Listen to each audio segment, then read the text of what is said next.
गीता मानव मात्र का धर्म शास्त्र है। महर्षि वेदव्यास। श्री कृष्णकालीन महर्षि वेदव्यास से पूर्व कोई भी शास्त्र पुस्तक के रूप में उपलब्ध नहीं था। श्रुत ज्ञान की इस परंपरा को तोड़ते हुए उन्होंने 4 वेद, ब्रह्म सूत्र, महाभारत, भागवत एवं गीता जैसे ग्रंथों में पूर्व संचित भौतिक एवं आध्यात्मिक ज्ञान राशि को संकलित कर अंत में स्वयं ही निर्णय दिया कि गीता सुगीता कर्तव्या किमन्यै शास्त्र विस्तरैः या स्वयं पद्मनाभस्य मुखपद्माद् विनिसृता। भीष्म पर्व। गीता भली प्रकार मनन करके हृदय में धारण करने योग्य है, जो पद्मनाभ भगवान के श्रीमुख से निःसृत वाणी है। फिर अन्य शास्त्रों के संग्रह की क्या आवश्यकता। मानव सृष्टि के आदि में भगवान श्री कृष्ण के श्रीमुख से निःसृत अविनाशी योग अर्थात श्रीमद् भगवद गीता, जिसकी विस्तृत व्याख्या वेद और उपनिषद है, विस्मृति आ जाने पर उसी आदि शास्त्र को भगवान श्री कृष्ण ने अर्जुन के प्रति पुनः प्रकाशित किया, जिसकी यथावत व्याख्या यथार्थ गीता है। एकम शास्त्रम देवकी पुत्र गीतम एको देवो देवकी पुत्रेव एको मंत्र तस्य नामानि यानि कर्माप्येकम तस्य देवस्य सेवा। गीता महात्म्य। अर्थात एक ही शास्त्र है जो देवकी पुत्र भगवान ने श्रीमुख से गायन किया। गीता एक ही प्राप्त करने योग्य देव है। उस गायन में जो सत्य बताया, आत्मा सिवाय आत्मा के कुछ भी शाश्वत नहीं है। उस गायन में उन महायोगेश्वर ने क्या जपने के लिए कहा। ओम। अर्जुन, ओम अक्षय परमात्मा का नाम है, उसका जप कर और ध्यान मेरा धर। एक ही कर्म है। गीता में वर्णित परम देव एक परमात्मा की सेवा। उन्हें श्रद्धा से अपने हृदय में धारण करें। अस्तु, आरंभ से ही गीता आपका शास्त्र रहा है। भगवान श्री कृष्ण के हजारों वर्ष पश्चात परवर्ती जिन महापुरुषों ने एक ईश्वर को सत्य बताया, गीता के ही पथ पर चलने वाले पथिक हैं, गीता के ही संदेशवाहक हैं। ईश्वर से ही लौकिक एवं पारलौकिक सुखों की कामना, ईश्वर से डरना, अन्य किसी को ईश्वर न मानना, यहां तक तो सभी महापुरुषों ने बताया। किंतु ईश्वरीय साधना, ईश्वर तक की दूरी तय करना, ये केवल गीता में ही सांगोपांग क्रमबद्ध सुरक्षित है। गीता से सुख शांति तो मिलती ही है, ये अक्षय अनामय पद भी देती है।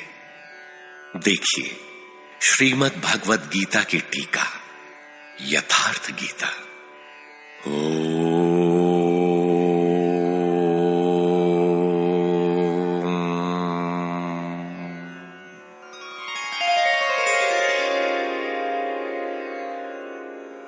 धर्म सिद्धांत 1। सभी प्रभु के पुत्र। ममैवांशो जीवलोके जीवभूतः सनातनः मनः षष्ठानीन्द्रियाणि प्रकृतिस्थानि कर्षति। सभी मानव ईश्वर की संतान है, मेरे विशुद्ध अंश हैं। मानव तन की सार्थकता। किम पुनर्ब्राह्मणा पुण्या भक्ता राजर्षयस्तथा अनित्यमसुखं लोकम् इमं प्राप्य भजस्व माम्। सुख रहित क्षण भंगुर किंतु दुर्लभ मानव तन को पाकर मेरा भजन कर, अर्थात भजन का अधिकार मनुष्य शरीरधारी को है। मनुष्य की केवल दो जाति, द्वौ भूत सर्गौ लोकेस्मिन् दैव आसुर एव च। दैवो विस्तरशः प्रोक्त आसुरं पार्थ मे शृणु। मनुष्य केवल दो प्रकार के हैं, देवता और असुर। जिसके हृदय में दैवी संपत्ति कार्य करती है वो देवता है, तथा जिसके हृदय में आसुरी संपत्ति कार्य करती है वो असुर है। तीसरी कोई अन्य जाति सृष्टि में नहीं है। हर कामना ईश्वर से सुलभ। त्रैविद्या मां सोमपाः पूतपापाः यज्ञैरिष्ट्वा स्वर्गतिं प्रार्थयन्ते। ते पुण्यमासाद्य सुरेन्द्रलोकम् अश्नन्ति दिव्यान् दिवि देवभोगान्। मुझे भजकर लोग स्वर्ग तक की कामना करते हैं, मैं उन्हें देता हूं। अर्थात सब कुछ एक परमात्मा से सुलभ है। भगवान की शरण से पापों का नाश। अपि चेदसि पापेभ्यः सर्वेभ्यः पापकृत्तमः सर्वं ज्ञानप्लवेनैव वृजिनं सन्तरिष्यसि। संपूर्ण पापियों से अधिक पाप करने वाला भी ज्ञान रूपी नौका द्वारा निस्संदेह पार हो जाएगा।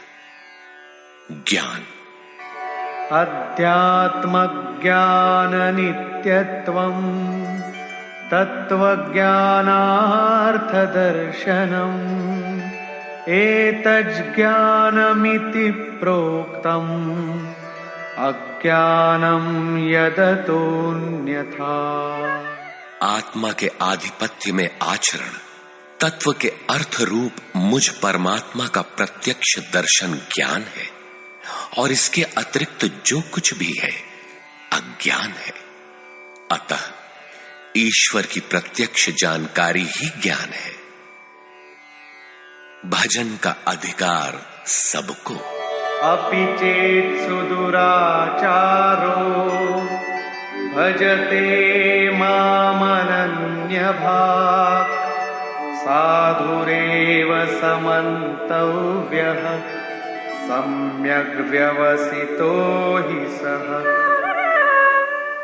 क्षिप्रं भवति धर्मात्मा शश्वच्छान्तिं निगच्छति कौन्तेय प्रतिजानीहि न मे भक्तः प्रणश्यति। अत्यंत दुराचारी भी मेरा भजन करके शीघ्र ही धर्मात्मा हो जाता है एवं सदा रहने वाली शाश्वत शांति को प्राप्त कर लेता है।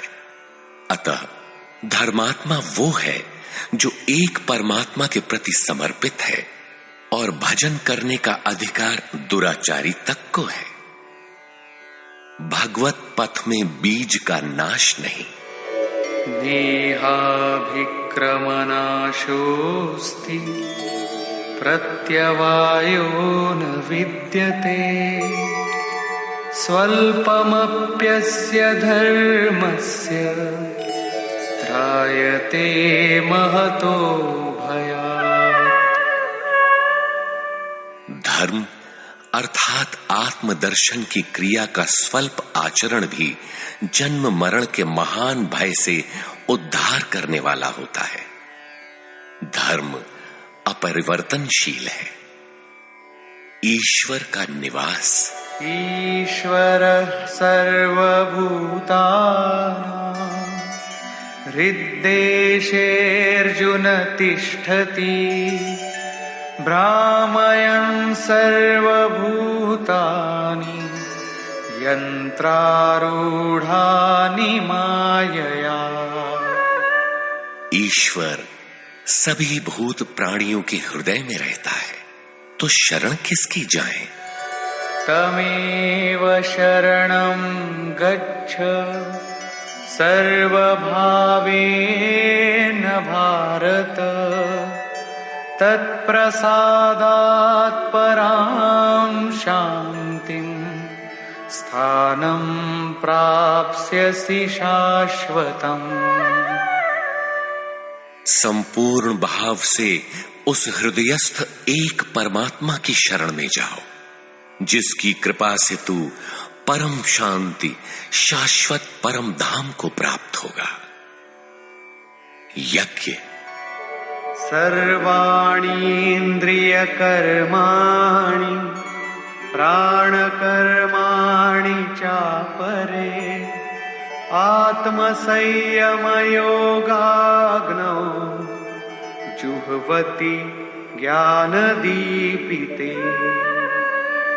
संपूर्ण इंद्रियों के व्यापार को, मन की चेष्टाओं को ज्ञान से प्रकाशित हुई आत्मा में संयम रूपी योगाग्नि में हवन करते हैं।